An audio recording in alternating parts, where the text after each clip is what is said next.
Congressman John Lewis was to be here. He's tied up, and we're not sure he's going to make it. So I turn to our next speaker, Kelly Dougherty, an Iraq veteran who served in Hungary, Croatia, Kuwait, and Iraq, and is the co-founder of Iraq Veterans Against the War. Kelly.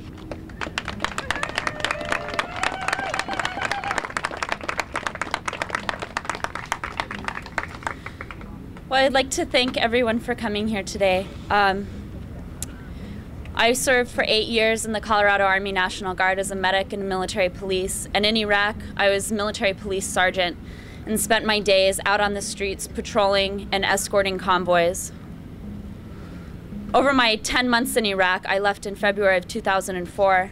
I saw what at first was a tenuous hope on the part of the Iraqis turn into a frustration, anger, and mistrust of the U.S. forces. I saw our military bases being enlarged and improved, while meanwhile I would drive through Iraqi villages that were still living in abject poverty with little reliable access to water, to electricity, medical care, fuel, and even a basic sense of security. I saw how quickly my fellow soldiers' desire to help the Iraqi people turned into reactionary violence and scorn and mistreatment of civilians.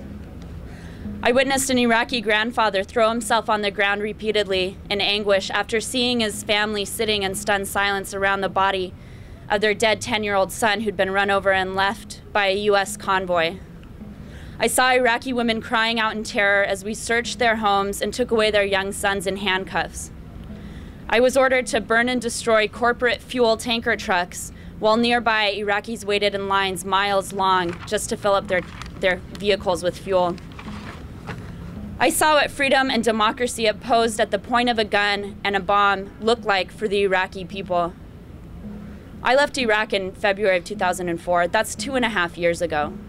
And when I left with the sense that we needed to stop the occupation of Iraq, that was the only answer, and that we were causing the chaos, we were causing the violence, that we could not prevent it because everyone we accidentally killed at a checkpoint, everyone we imprisoned wrongly who was tortured and left to rot in prison cells for months, came out more determined to get us out of their country.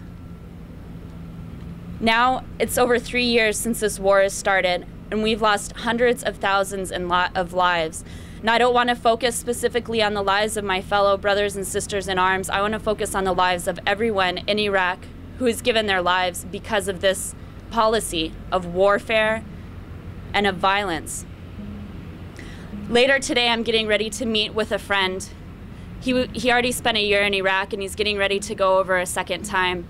And I feel like sometimes when I talk to people who are the decision makers, it's easy for them to say, well, maybe we shouldn't have gone there, but the situation now is so bad, so we have to fix it. We just have to fix it. And people have been telling me this for the past 2.5 years, and the situation now is worse and bloodier and more horrible than anyone could have ever imagined, myself included. And I can't look into my friend's eyes tonight and say, well, you're getting ready to go back into Iraq, and you made it out the first time alive, and you might not make it out this time alive, and you just found out that your friend went over there for a second time and got hit by a grenade after 5 days. But you know, this is what you have to do because we're gonna win over there. I can't look into the eyes of an Iraqi woman who's had her son dragged away for no reason and imprisoned and tortured for 8 months and tell her, well, this is the price that you need to pay for freedom and democracy for your people.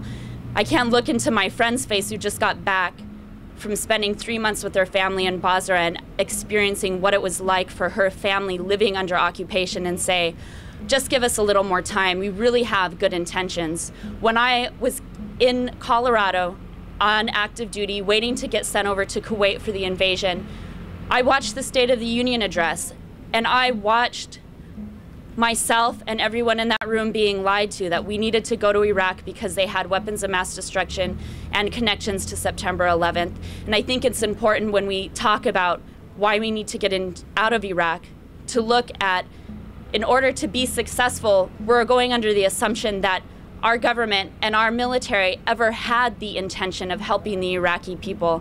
And when you start an occupation and a war based on false pretenses and misinformation, that shows there is never any goodwill, never any good intention on our part.